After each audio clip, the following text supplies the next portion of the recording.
Bueno, muchas gracias. Bueno, muchas gracias por la invitación a los compañeros de la lista Cinca, a los compañeros de FEDUBA y a los compañeros y compañeras del Frente de Abogados Peronistas. Es un gusto también compartir esta reunión con Beatriz, con quien trabajamos hace muchos años en la Facultad de Derecho, en la Asociación de Abogados, en la Asociación Americana de Juristas, con Elizabeth, que nos hemos cruzado algunas veces por las calles de Buenos Aires en marchas y movilizaciones, y con Mariano, que recordaba que hace 2 o 3 años, en un homenaje que también hicimos a Rodolfo, participamos también del panel, que en ese momento se hizo en el mismo lugar, en el mismo sindicato y en el mismo ámbito donde fue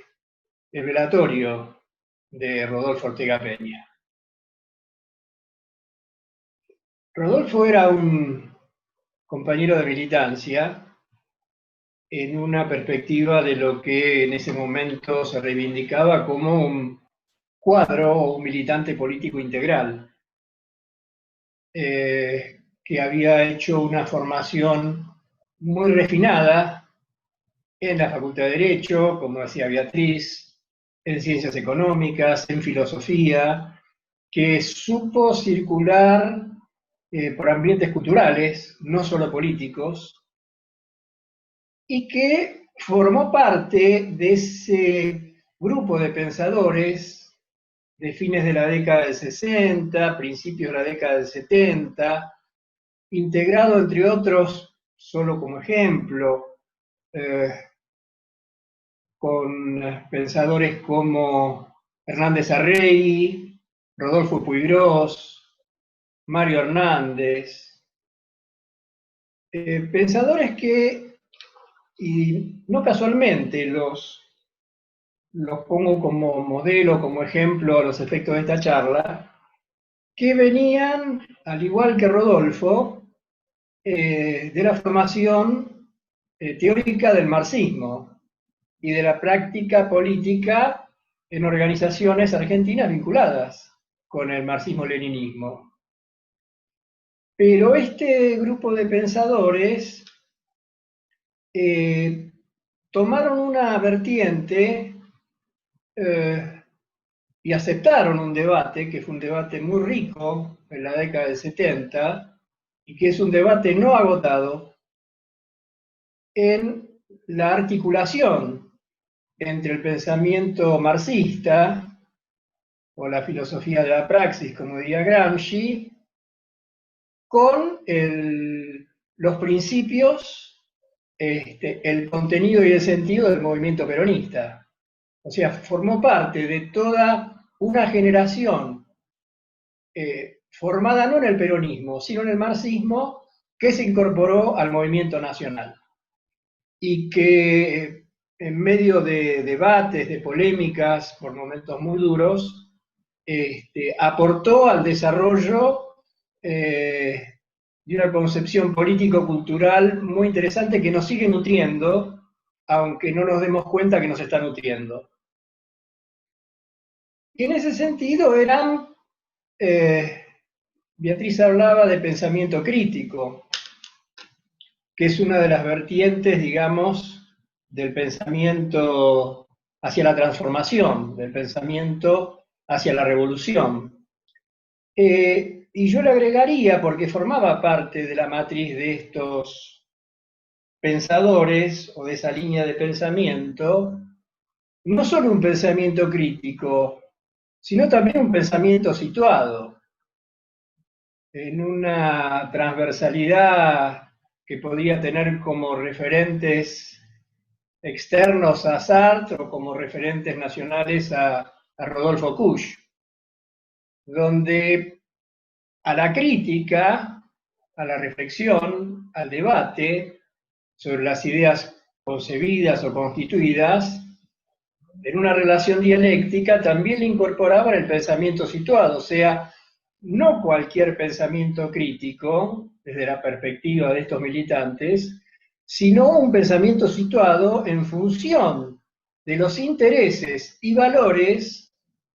que ese pensador usan para dar contenido a su pensamiento crítico. Y en ese pensamiento situado, vinculado con valores, vinculado con intereses, con el lugar desde el cual se piensa el objeto, desde el lugar donde se piensa la sociedad, estos militantes formaban parte de los militantes no solo por los derechos humanos,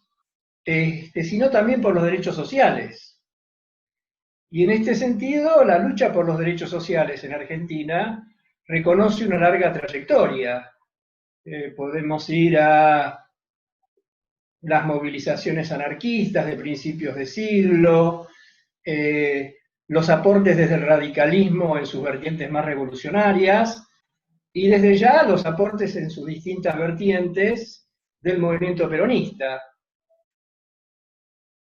En la medida que, según ha testimoniado nuestra historia,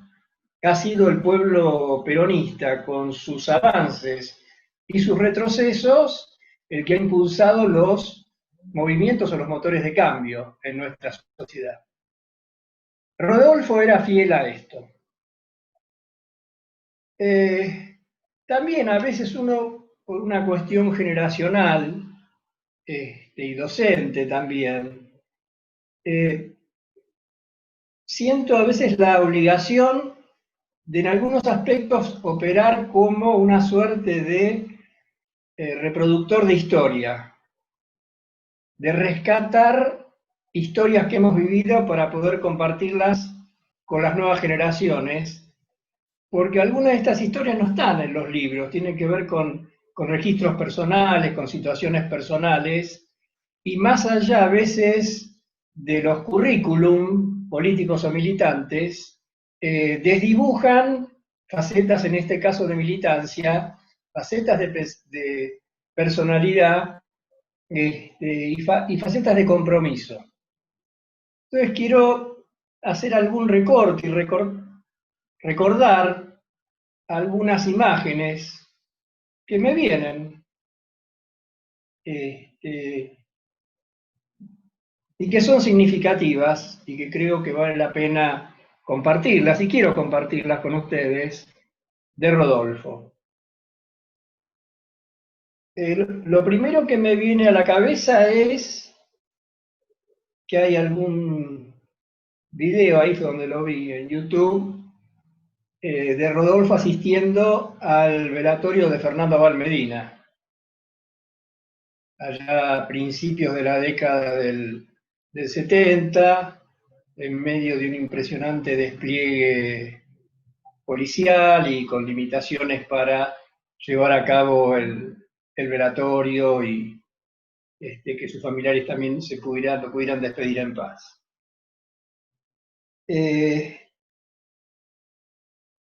Después lo recuerdo también en su práctica en la Facultad de Derecho, como docente ya. Rodolfo, voy a destacar dos situaciones también para registro de memoria.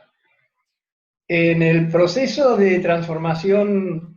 en la universidad pública, iniciado el 25 de marzo del 73, y que nuestra facultad corporizó la gestión de Mario Kestengoin, coexistían dos grandes sectores dentro del movimiento por la liberación nacional.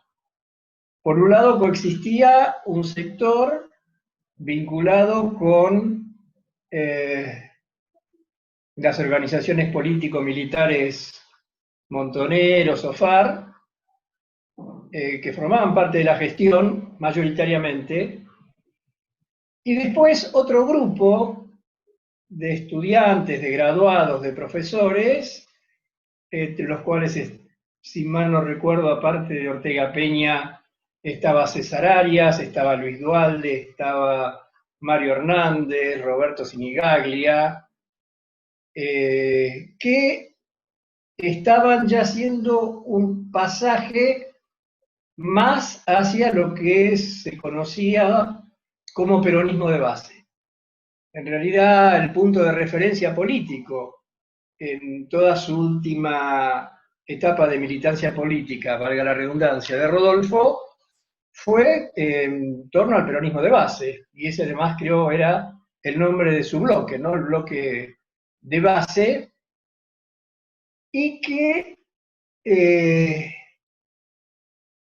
como expresión de práctica política reivindicaba por sobre la política de aparatos y las políticas a veces militaristas, este sector reivindicaba la tarea territorial, la tarea en los barrios, en villas, y para decirlo sin eufemismos, ¿no? La tarea con los pobres, la militancia con los pobres, que este era el compromiso de Rodolfo.